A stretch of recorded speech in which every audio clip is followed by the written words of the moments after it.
ask your questions. And for now, I'm going to give the floor to Loretta, all the way from California. Welcome.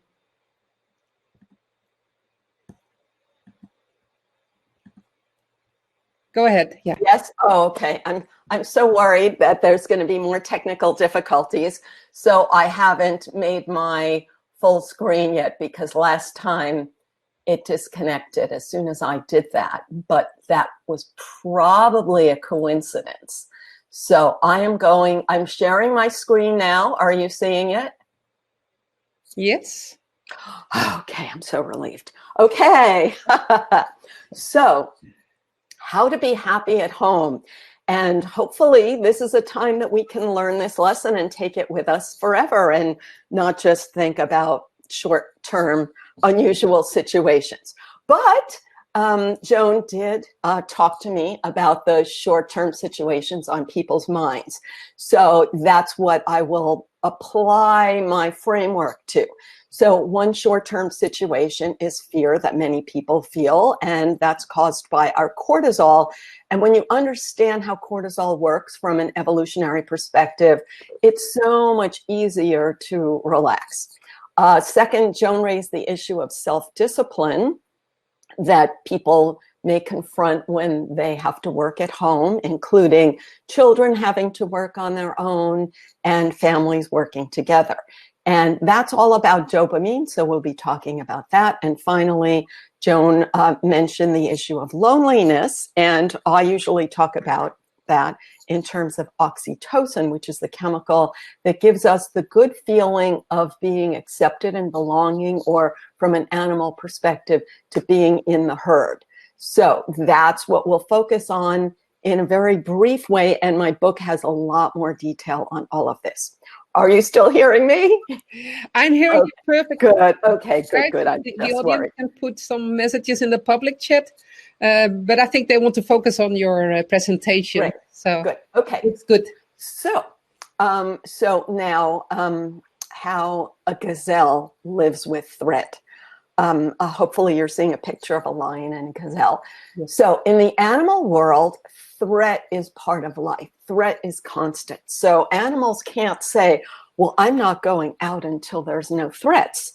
So how do they manage to stay calm? How do they manage to go about their business in a world where they can't control threats and constant threat? And the bottom line is they have confidence in their own skills. And that is the only solution for people, to have confidence in their own skills. Now, you have a big cortex that a gazelle doesn't have, and your cortex can anticipate future threats and future scenarios. And so you may be thinking of possible situations and how your skills may not be adequate to that. But the problem is that we are so good at anticipating potential future threats that we just do it all the time. And instead, we can do what the gazelle does. It is not focused on the lion. It is focused on the path ahead of it. And that's what you can do, is focus on the path ahead of you and have confidence in your own skills. So when you do that, when you focus on the path ahead of you, you are soon back to rewards. So when a gazelle focuses on getting away and then it goes back to eating, it's meeting its own needs, and that stimulates good feelings. And that's what you can do. When you focus on meeting your own needs, you stimulate your happy chemicals. And that's the job your brain is designed to do. But so many people don't do that. And I'll give you a couple of reasons. So one is watching the news, and another is bonding with other people who feel threatened. So you have threat signals constantly being activated. And the final reason is that you feel like, well, it would be rude to be happy while other people are suffering. And maybe I need to write a whole new book on that topic, but if we go a little more into the theory, maybe you'll get, right, that's a good, maybe that should be the title of the book. But for now, let me go more into the job that your brain is designed to do to help you understand your power to create good feelings despite what the rest of the world is doing. So our brain is designed to scan for, oh, by the way, Joan, would you please give me a 5 minutes left signal? Yes, I will. Okay, thanks. Okay. Our brain is designed to scan for threats and rewards. So we are always looking for potential threats and potential rewards because imagine from an animal perspective that animals don't have a refrigerator, they don't have a supermarket, and they don't have the news. So they're constantly scanning for signals and then responding to those signals with a good chemical when they see a way to meet their needs, and a bad chemical when they see a threat or obstacle to meeting their needs. And that's what we are doing with that core part of our brain. More on this later. When you see something bad for your survival, your brain alarms you with cortisol, the threat chemical. When you see something good for your survival, your brain rewards you with happy chemicals. And these are the 4 that I focus on in my book, but in today's presentation, we'll only have time for 2 of them. Threats get priority, which means that your brain focuses on threats signals before reward signals, because in the animal world, a threat can kill you instantly, whereas doing without a meal doesn't kill you instantly. So that's why we prioritize our threat. So if we allow that big human cortex of ours to anticipate and effectively manufacture potential threats, we will never be focused on rewards.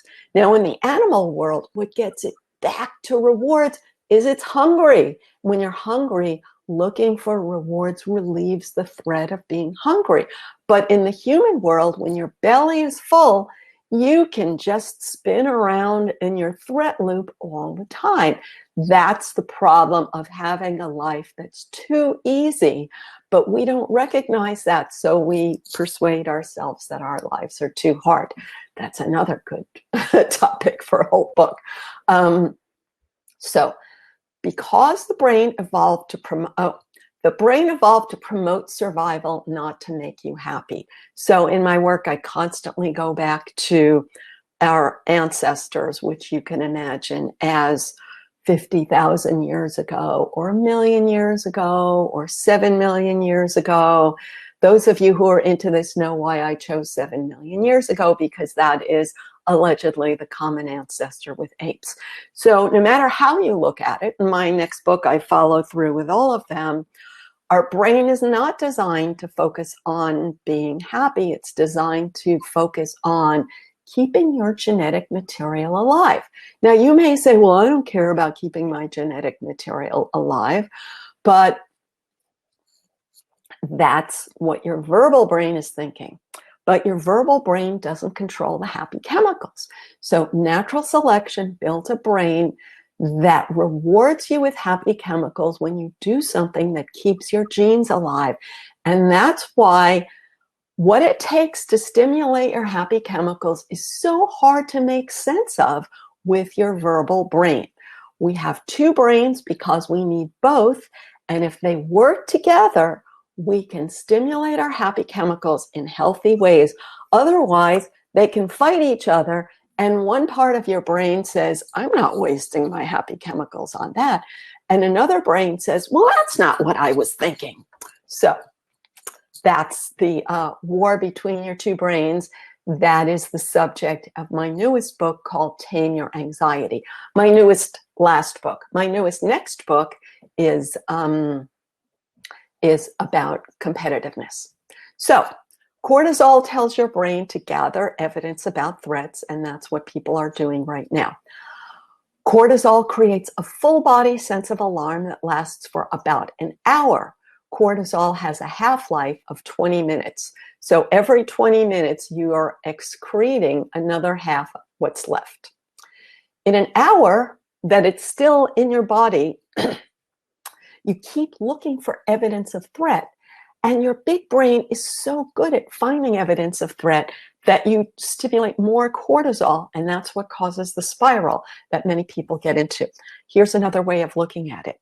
While cortisol is in my system and I'm looking for threats, I try to get work done, or I try to have a conversation with a friend, and my cortisol looks for the bad side of whatever it is I'm doing. You can learn to stay focused on rewards instead. Your reward chemicals, we talked about. Now, we've inherited these chemicals from earlier mammals. They evolved to do a job, not to flow all the time for no reason. So we need to know the job they evolved to do. Can I ask you a question, Joan? Do you see me also, or do you only see the presentation? I'm only seeing the presentation, and so is the audience, isn't it? Oh, okay. Let me hear you. Okay. Wendy, Geraldine, are you seeing only the presentation right now? Okay. It's in some platforms you see both, so I'm just wondering. Okay. I will continue. Yes. So we stimulate our happy chemicals with neural pathways built from our unique past experience. So whatever makes you feel good, whatever makes you feel bad, it's caused by the pathways from past experience with that chemical. You can think of these chemicals as paving on your neural pathways, and that's why we have sort of unique responses to the world, and yet our responses overlap a lot because our early experience as children overlaps a lot because we are just mammals born into a world without knowing how to meet our needs and feeling threatened. Your past cortisol wired you to avoid similar threats in the future. So you don't touch a hot stove twice because the first time pain builds a neural pathway that warns you the next time. So pain is the core trigger of cortisol. So anything that caused you pain in the past, anything that caused you pain in your youth built a huge neural pathway. And in the future, when you keep looking for threats in order to avoid harm, you look for whatever hurt you before. And that's why in today's threatening situation, it's amazing that one person looks for one threat and one person looks for another threat. So each of us is interpreting this in our own way. And it's really fascinating if you might chat about this with friends. And one person is worried about the situation because of X. And if you think about it, like X is just like what happened to them in their past. And you are worried about it because of Y. And it just happens to be just like what happened to you in your past. And that helps you say, wow, I'm just activating new chemicals in old pathways. And that helps you see that it's not the world you're reacting to, but the world that your limbic system has constructed. The same with rewards. Your past rewards were wired you to seek similar rewards in the future. Each of us sees the world through the lens of our own past experience. But when the world changes, your old lens is unreliable. So all of you maybe were good at productivity in your past. You were good at managing anxiety in your past. You were good at building social bonds in your past. But when the whole world changes, whatever you did in your past may not work anymore because things are just not accessible to you. So that's when it's useful to know that you have more options than you realized. You just don't see your options because you see the world through the lens of those old pathways. And the simple solution is to remind yourself that you have billions of other neural pathways that you can, I'm sorry, I said it wrong again. You have billions of more neurons. You have billions of extra neurons just sitting around waiting for you to activate. but it's hard to activate them because they're not connected. And the reason they're not connected is because our neurons are not connected when we're born. That's what makes us different from animals. We build connections from repetition in youth. When your youth is over, then it just takes a lot more repetition. And it's exactly like learning a foreign language. And I'm so grateful to those of you who learned English to speak to me today. And that you can remind yourself that you have the power to build new neural pathways in your emotional brain as well as your verbal brain. But in the short run, you don't know how to get rewards or avoid harm because you're relying on your old neural pathways. The reason you're relying on them is normal and natural, and nothing is wrong with you. So I know that there are a lot of philosophies out there that criticize you for using autopilot, but in fact, we're designed to use autopilot because it makes us more efficient, but we're also designed to be able to update our autopilot, but not much. And the reason not much is explained in detail in my book, but because of the interest of time, I'm going to move on to more practical tools. So, what's a big-brained mammal to do? You can build new pathways to stimulate your dopamine, oxytocin, and serotonin in new ways. And if time runs out, I will not get to serotonin, but I will be thrilled to answer that in the questions. So, first, new paths to dopamine. Dopamine is the expectation of a reward. So you are excited when you see a possibility of a reward and you move toward it. And each step closer stimulates more dopamine. So imagine a monkey wakes up in the morning, he's hungry, he doesn't have a refrigerator. So he looks around for food and he says, wow, there's something I can get. And that's the feeling we long for, is the first step of, wow, there's something I can get. Then that's partly trusting in your own skills. You take the first step. And when you see that you're getting closer, more dopamine is released. So you take another step and another. But when you finally get to the reward, the dopamine stops because it has already done its job. And that is the frustration of life. Now, some of you may be thinking that you are too sophisticated to care about rewards. And this is unfortunately another one of those philosophies that is currently trendy. And I will move on to more biology to help us think deeper. So dopamine feels good because it releases energy. We want that great dopamine feeling. And imagine now in this scenario that you are the lion. I know it's hard to think that way. And so for the lion, it takes 100% releasing of their reserve tank of energy to get food. And so your belly is already full of food. So you don't get that much dopamine from you get a little bit like you're thinking about what am I going to eat when this session is over.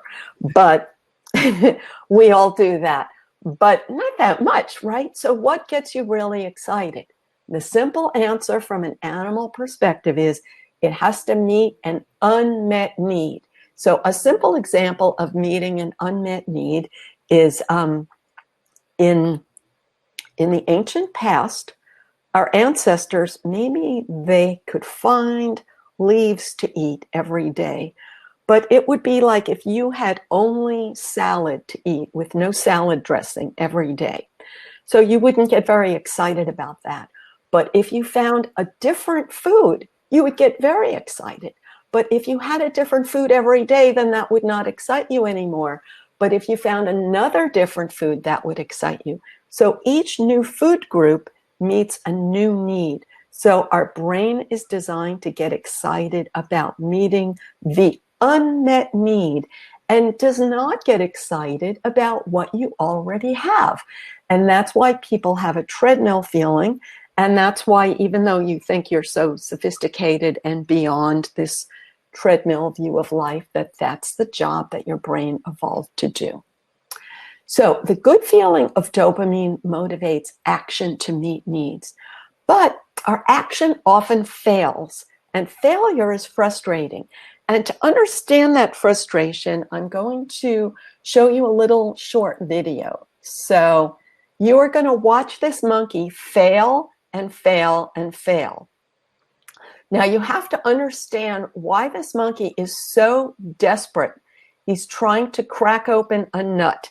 And in the monkey world, you need protein and fat from nuts in order to build strength. Now this monkey is being kicked out by a bigger, stronger monkey. So now he's lost his chance. In the monkey world, when you're born, you get protein and fat from your mother's milk.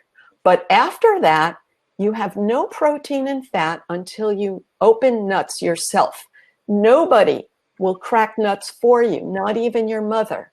So if you don't build the skill of cracking your own nuts, then you will just not get any protein and you will not have any muscles. And if you're a mom, you will not have rich milk. You will not build strong babies, and your genes will not get passed on. If you're a male, you will miss out on the competition for mating opportunity. So animals have a sort of desperate feeling about that skill of what it takes to meet their needs, and yet they fail a lot. So it's good to know that the brain evolved to manage failure and to persevere and to manage that feeling that I'm not getting a reward. And then you watch other people getting rewards. You watch other monkeys crack open nuts, and they don't share their nuts with you because that's not how the monkey world works.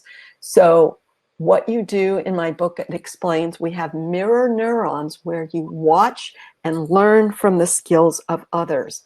And you are probably doing that in many ways. So each step closer to a goal stimulates more dopamine. So maybe you crack the nut open a little, or maybe you find a more skilled person to learn from.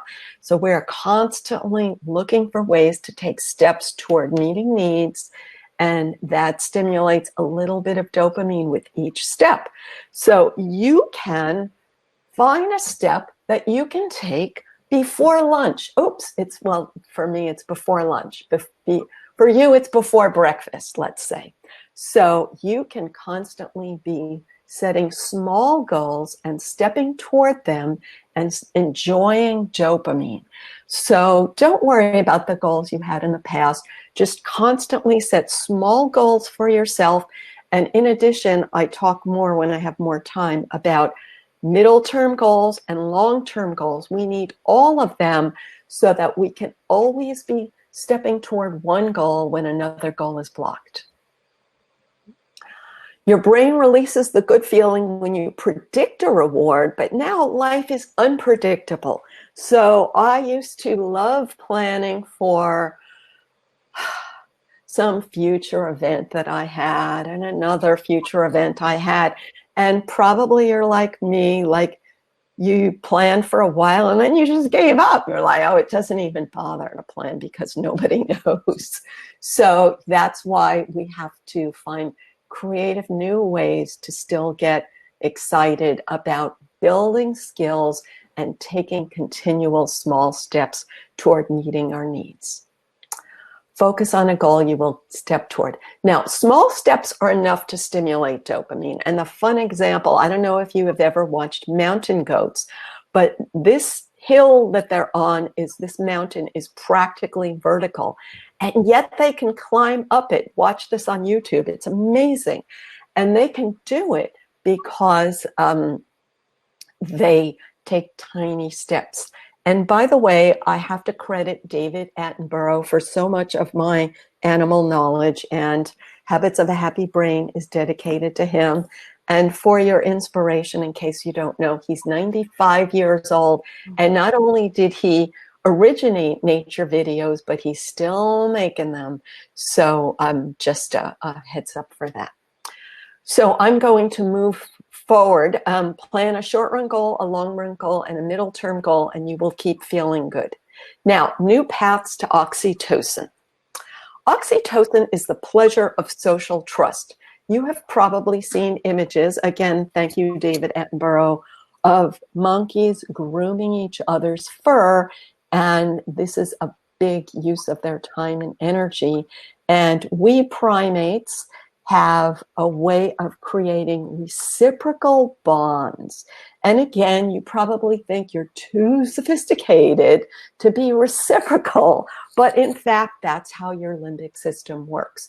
So it is looking for acceptance and belonging, because social support makes us feel safe, because it allows us to lower our guard.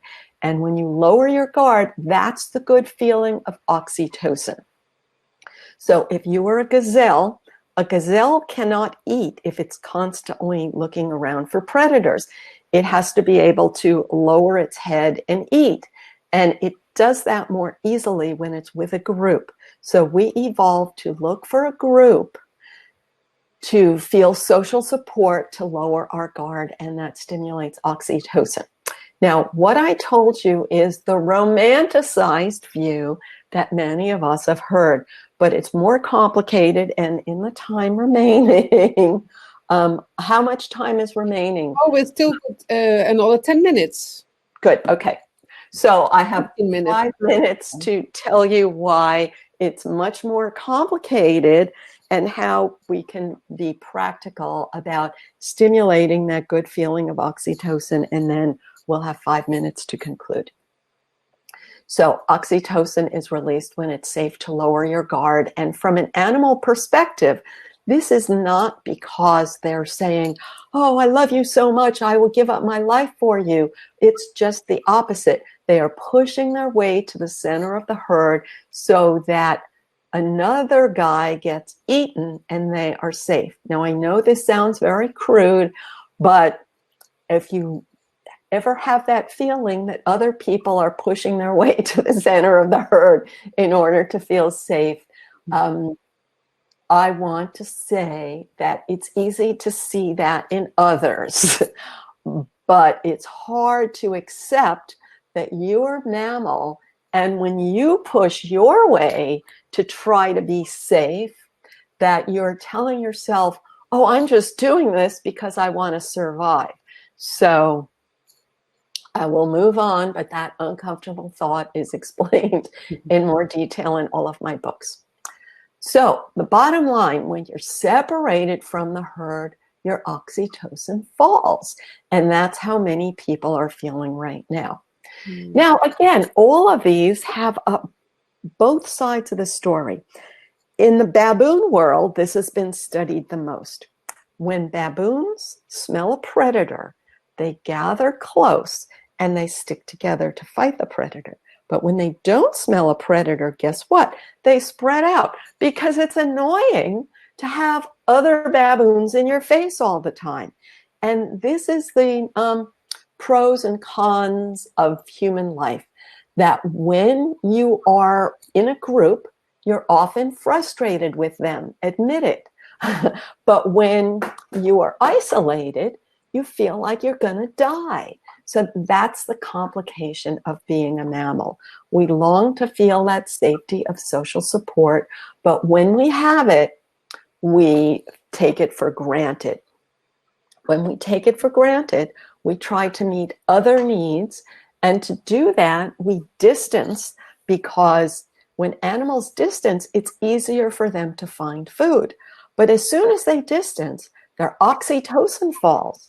And then they're like, whoa, maybe that's too much distance. Maybe I should make some efforts to reconnect. So our brain is designed to constantly make decisions about how much distance, how much connection. And from a large human cortex perspective, we are aware of time. So you could say, how much time and energy should I spend connecting, and how much time should I spend focusing on my own goals? And you can applaud yourself for your ability to constantly make this decision. And when you know that you have power over this decision, then the world feels less threatening. You don't have to worry that the herd has moved without you or the herd has abandoned you. But you are creating the herd in your brain through your decisions of how much energy to invest in connecting with others. And you have control over that. You can't control others. So one person, you try to connect with them and they may not be there. And then you have to try someone else because your monkey brain is able to accept failure and keep trying. Now, that's only part of the complication. So it gets even more complicated. So when you're home alone, plan ways to stimulate the good feeling of social trust. So you're probably hearing a lot about that now, of planning efforts to reach out to others. But the important thing is it's about trust. It's not just about time or herds and acceptance. It's about real trust. Now, to understand this, imagine you're a monkey and I'm a monkey, and I want to groom your fur. Now, if I am close enough to touch you, I am close enough to kill you. So you have to make a careful decision about whether or not you trust me. And in the animal world, if you make a bad decision about trust, you can get killed in a second. So our brain is not designed to release oxytocin all the time. It's designed to save the oxytocin for situations of real trust. So that's the point. If you just join any Zoom with anybody and you don't feel any sense of trust, you don't get much oxytocin. But if you have just a moment of connection where you really feel understood, you get more trust. Now, again, there's an upside and a downside of this. It's complicated because many people, you're home alone with somebody in your family and you feel like they don't understand you. And then you get mad at them for not understanding you, and then your oxytocin falls. So the bottom line is that no one person can understand everything about you. One person understands this about you and another person understands that. So it's your responsibility to constantly reach out on different subjects to different people and build new trust. And my secret strategy is this. Anyone that you have bad will with, anything that's gone wrong in the future, if you try to build new trust by taking a tiny step to repair that old situation, you may have such a thrilling feeling like, wow, that may just trigger, because you're meeting a real need. So that may really help. It's a good trust strategy, in my opinion. Animals have plenty of conflict in their social groups. You can see that.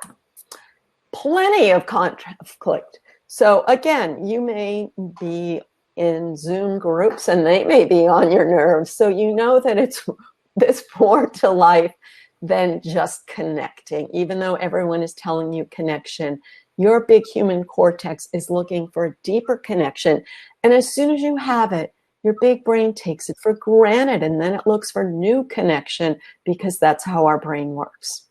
Now, at this point, I can either give you a quick conclusion or take questions. Should I go 5 more minutes or take questions? 5 minutes. I think we still have time. It's 20 minutes past 8. Later, I hope that, anyways, the audience will get the replay link. So if anyone should leave on time, then go ahead. Okay. But please keep talking. Okay. I'm just hanging on to your every word you're saying. I find this mightily interesting. Thank you so much. Okay. So sometimes animals are mean to each other, but they make up, because in nature, isolation equals death. Now, I have to make a side note here that there is Frans de Waal, who many of you may know of because he is Dutch. Yes. He was Dutch in origin and did his PhD dissertation at the Arnhem Zoo. And his book called Chimpanzee Politics was one of the big steps that got me interested in this subject. It was one of the books I read after 9/11. And I have to tell you that my 60th birthday I spent at the Arnhem Zoo because it was such a meaningful thing to me. And it was so sad because those chimpanzees there were the same ones that Frans de Waal studied in the 70s. They were like old as me, or were. They didn't look great. But anyway, they've done their service to the world. But I have to also say that my work is not represented at all by the later work of Frans de Waal, because in my opinion, if I may dare say, he is not like in each of these chemicals, I focus on like the pros and cons, and he has devoted himself to what I call the romantic view of the animal brain, and is completely, he and the academic world are completely ignoring the side of animal impulses that doesn't sound progressive. So, but he has written a book about animals making up, so that's why I'm giving him credit for that. Create opportunities to build trust, and your brain will reward you with oxytocin. Small steps are enough to build new pathways if you keep doing it. But what do I mean by new pathways? So, as you know, if you just keep chatting with the usual people in your life, that you may not get that much feeling out of it. And you may even be tempted to blame them. So it's very important to know how your brain works, that your brain habituates to the rewards you have and looks for new rewards. And I am not saying this, that you should find new sex partners, excuse me for saying, because long-term relationships have rewards. And that's why I'm saying that it's very important not to blame the people in your life for your oxytocin dips, but to take the initiative to build new trust in new ways, however you define that.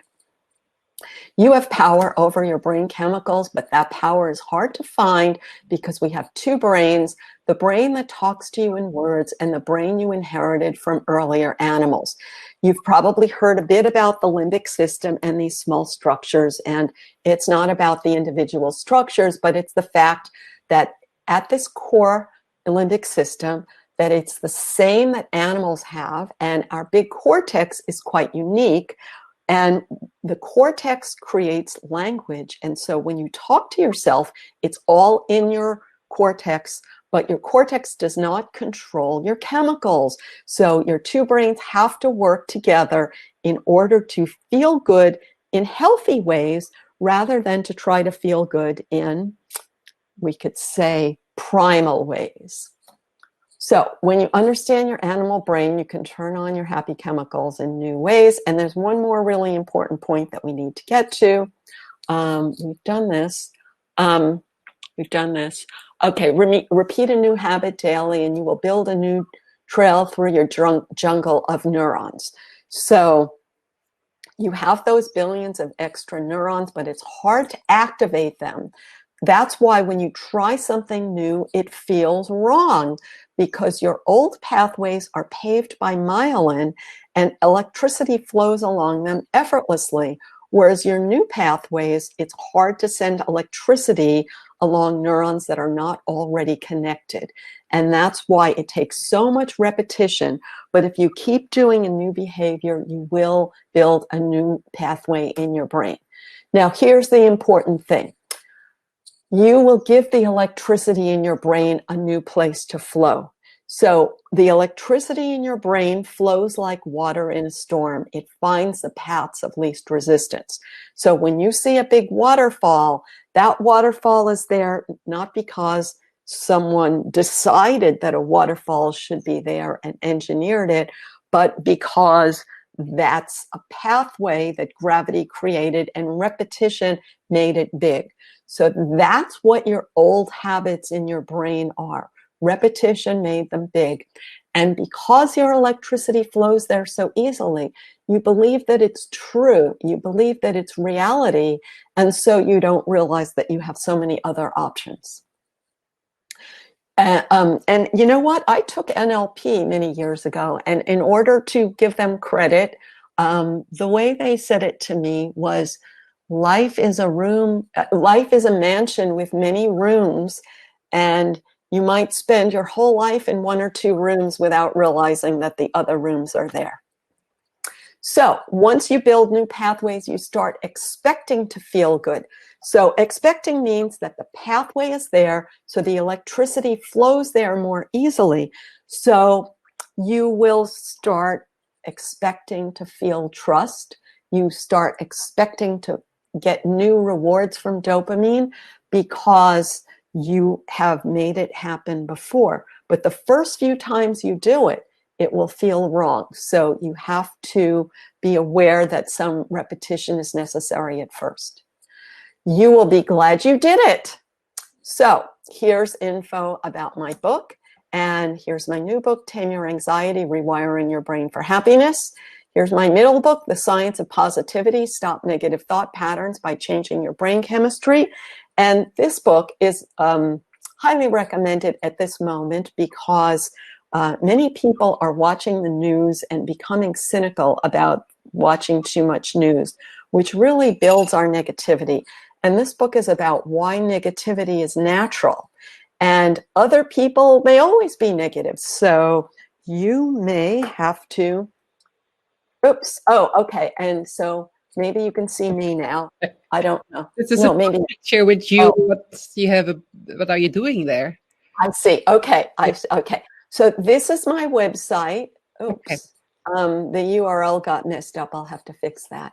But this is one of my videos. So if you go to my website, you'll see many videos, books, podcasts, a training program, and you can get a free 5-day happy chemical jumpstart by putting your email address in the pop-up.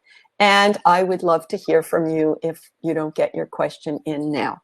So now I'm going to turn off the, okay, hello. Back again. Hello, Loretta. Hi, nice to see you. Nice to And meet you too. That was wonderful. thank you so much. I could listen way longer because there's so much that you have to tell. And there's so Thank much you. going on in our brain. Who knows, we'll have you someday back again here. Thank you. In the meantime, there have been a couple of questions in the chat box. So I'd like to address the first one by Octavian. And the question is, does intermittent fasting have an effect on dopamine release? Fasting or intermittent fasting? So here's the idea. Simple that everything boils down to. Our happy chemicals evolved to do a job, not to flow all the time for no reason. So if I am fasting and I am thinking constantly about food, well, it may give me more dopamine, but it doesn't really help me get new rewards if I'm, how do I explain this? If I have a new goal and I get excited about my goal, that excitement is dopamine. If I'm just getting excited about my last meal, after a while, if I just get excited about my next meal, after a while, I'm just getting excited about my next meal is not a new reward. So you want to be able to direct your thoughts and your energy to some new reward rather than just food. Now, many people who do intermittent fasting, they have another goal, and that other goal could be health, could be focus, could be weight loss and attractiveness. Whatever that other goal is, I think that on some level, you feel like you're doing something toward that other goal. Now, if that is working, hooray, keep doing it. But if it's not working, know that you have many options and you can reach that new goal and be open-minded toward different ways of reaching it, but be honest with yourself about your real underlying goal. Okay? That's clear. Octavian, I think you got your question answered there. So you're saying it's good to have like a priority. What you want most will kick in your dopamine. If you perceive that you are getting closer to it, it will kick in your dopamine. If you give up and you think this is hopeless, this is not working, I will never get X, then you don't get dopamine. And that's why I'm saying to be open-minded to different ways to get X rather than giving up. Right. Here's another question from Fijian. She asks, some researchers found out that female dogs that have less or no oxytocin are prone to kill their puppies. Does oxytocin Yes. play a major role in parenting? Absolutely. This, I could go on for hours about this. So let me limit myself to 2 short sentences. Oxytocin distinguishes mammals from reptiles. All of my books explain this, and my next book will explain it more.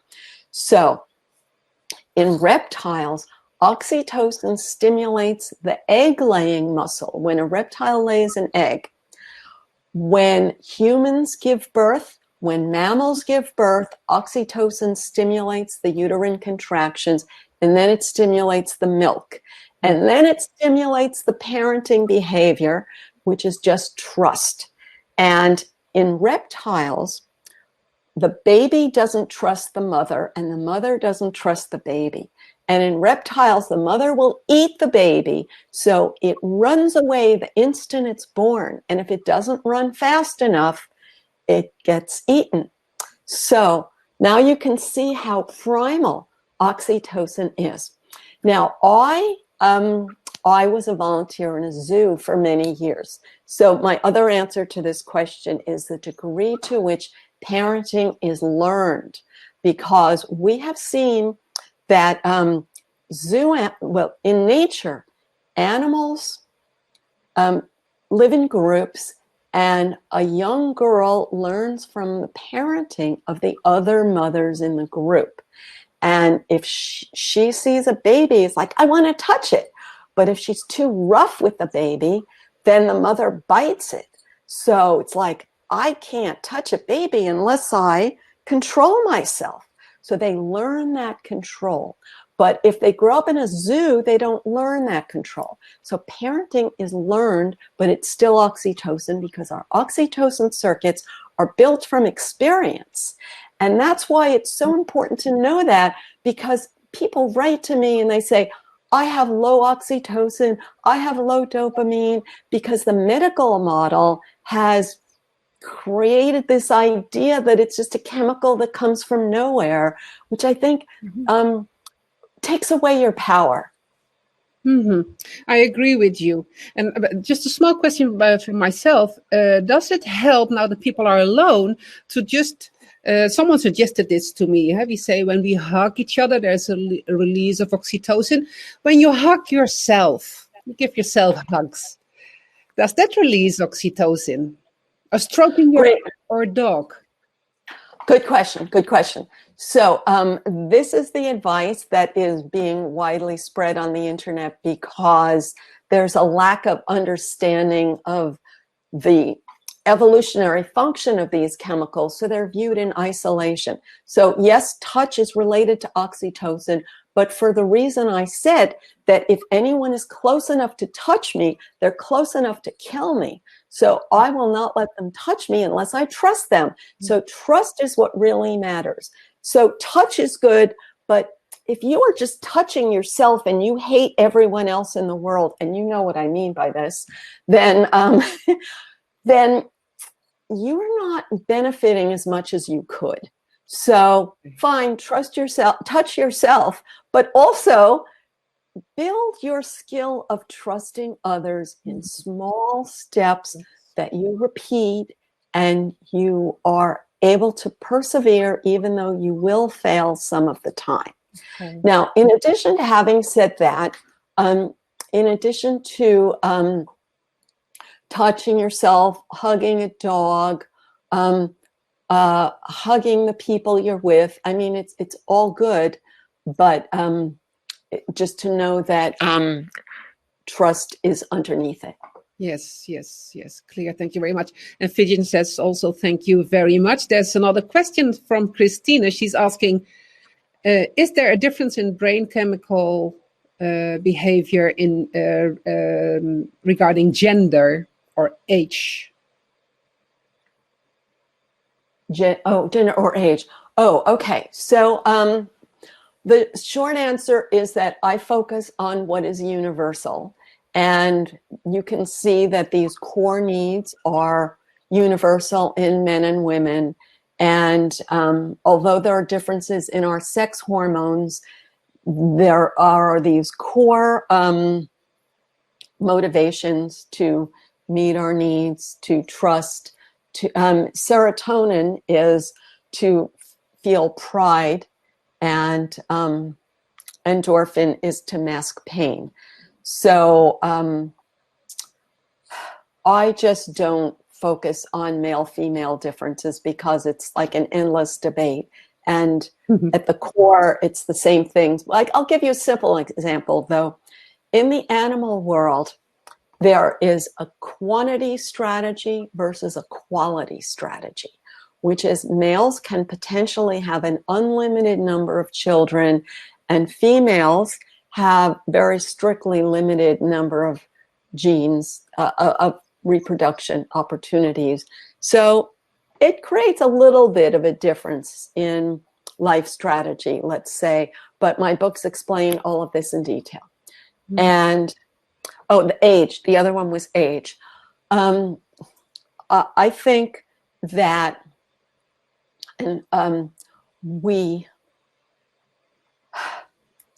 there's two views of age, and the cliches, like one view is like people becoming more bitter with age, and others people becoming more happy with age. So my feeling is that I'm in the second group. Happy, yes, me too. I'm happy with age. Me too. And yet I can't tell you how many of the bitter ones I know. And so we can't deny that that is there. And so anyone who wants to point to statistics, I spent 25 years as a college professor, and my observation is that you can produce statistics to prove anything. And so I just advise people to focus on yourself rather than to focus on the world or society. But here's a simple answer about age.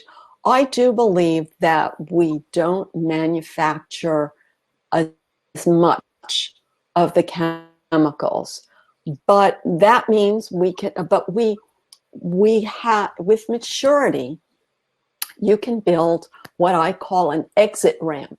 When you are on a highway,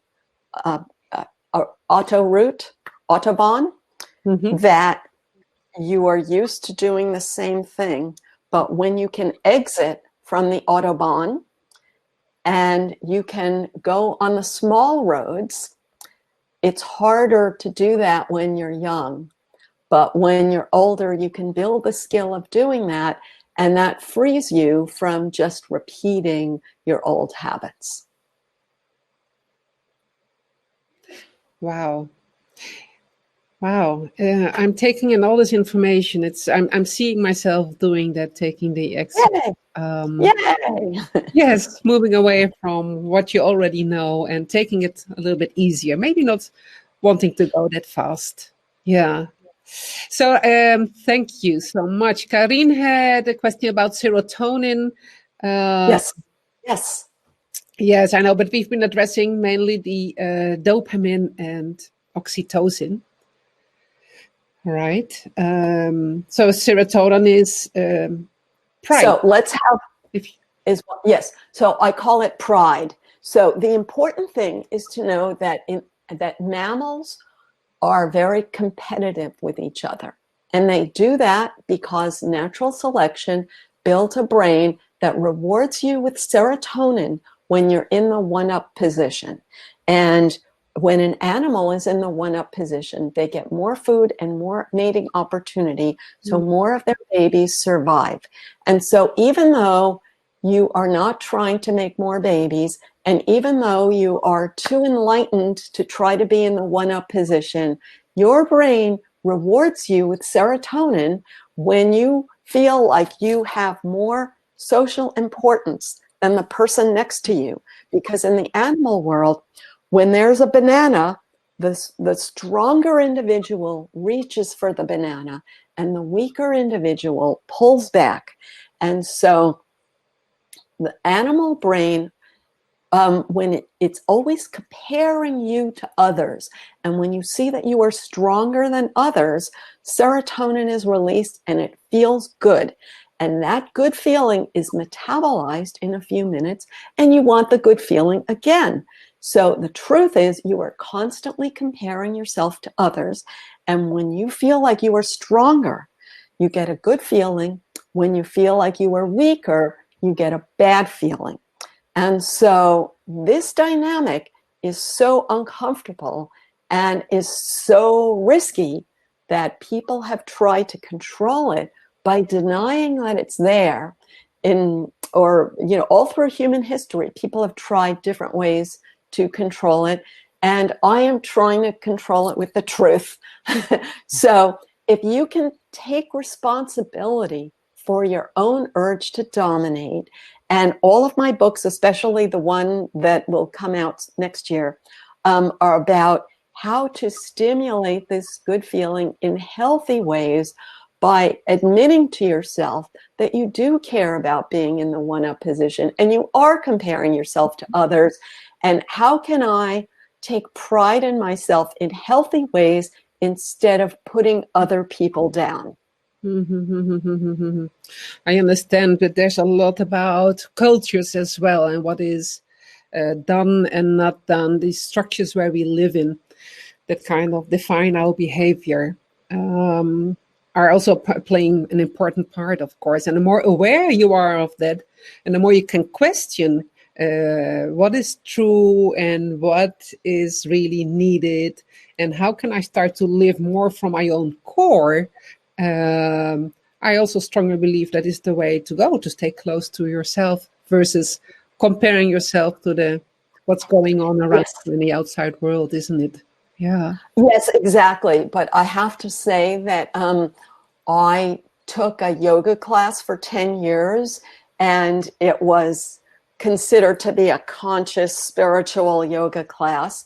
And they were constantly feeling superior about their spirituality. So just being conscious and spiritual does not eliminate this, because if you are just feeling superior to people who are less conscious and spiritual than you, then you're just doing the same old thing in a new way. Yeah. Yeah. Well, I can see that. Where do you draw the line where you find yourself in imbalance? Where, you said? Where do you feel yourself being in balance?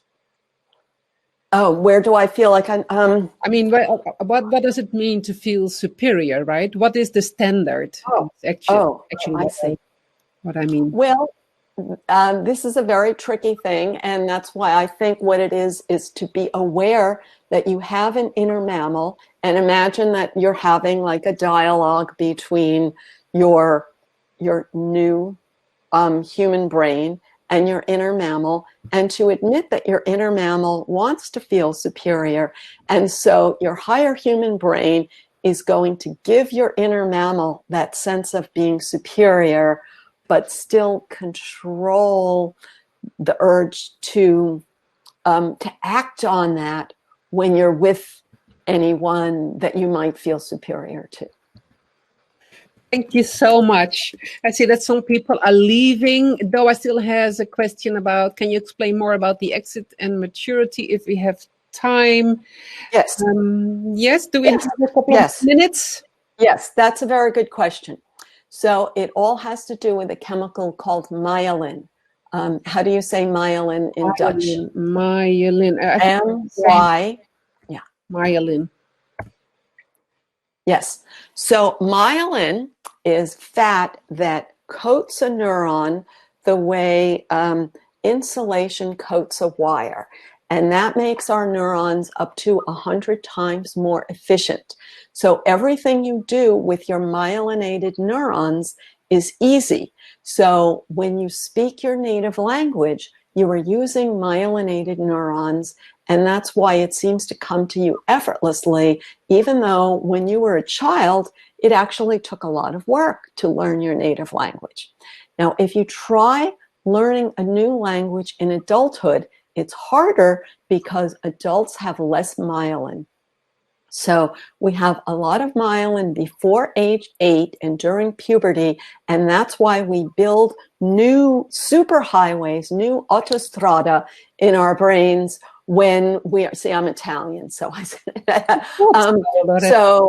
but I see I'm Californian. The California word is freeway, and even that doesn't, so we build new highways in our brain, and when we're young. And when we're older, it's harder to build new highways. It takes a lot of repetition. And even then, the new pathway is often not going to be myelinated. The simple example is maybe you've studied a foreign language and you still struggle to speak it. And when maybe if you spend 2 weeks in Italy, you could speak Italian, but then if you don't go to Italy for 2 years, then you still can't speak it again. So it's hard to build new pathways in adulthood. But if I were to live in Italy for a year, I would build them. You know what I'm saying? But it would be hard. So you have to be willing to invest the effort. And the way I say it is you have to be willing to walk on a small trail instead of being in the comfortable Autobahn. And that's maturity, is that the courage to try something new because you know that the old Autobahn is an illusion. Very interesting words. Doa. Doa? Doa? Yes, this is the question from Doa. And for sure, it has given food for more thought. Just a last question that I have for you. People are leaving. 21 days, I've heard, is a time when you repeat your new skill and the new desired behavior. 21 days is like, then the new pathway is there. Yes. So in my books, I wrote 45 days because I heard that in a yoga class. But there's so much controversy about the number of days that I don't use a number of days anymore.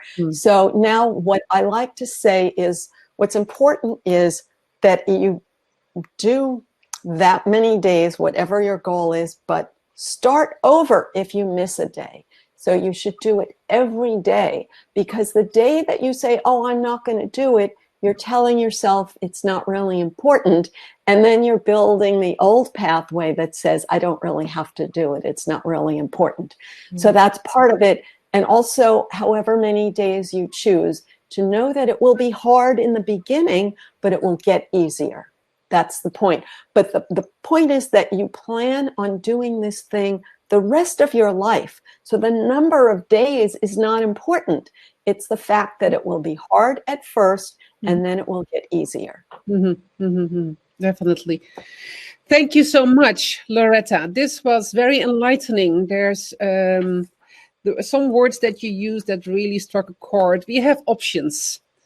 We can choose and we can change our behaviors. We can always learn, even in older age. Does it require more effort? Yes, but since we have already learned in the past, we know that we can, and we always can. So Yes. this was really wonderful. I want to thank you so much, and I also liked that you took an NLP course, although it was long ago. You know that you have the chance on 2 June to see Richard Bentel live with us. We'll be hosting yes. a webinar. So you're most welcome to join in. I'll send you the link. And really interesting. Everybody's saying goodbye. So bye, Loretta. I'm going to bye. over. So nice to meet you. Thank you so much. Soon. Bye. Thank you. And I'll be sharing with all of you the contact info from Loretta, the books that she wrote. Again, The Habits of a Happy Brain is really insightful. You can read quietly about all these 4 chemicals, and she addressed the 2 most important in these times. Dopamine and oxytocin, because we have challenging situations at home, maybe not for yourself personally, but people around you, people who you know are really suffering in these times. So you probably have tips now, and you'll receive the replay link tomorrow. Please, when this webinar is stopped, you'll be asked to fill in the survey. If you could kindly do that. Next week, we have another presentation by Marco Valerio Ricci, an NLP master trainer from Italy. Bellissimo. And he knows everything about influential language and using hypnotizing language. So stay tuned. I wish you a great evening. Thank you for being here, and hope to see you soon.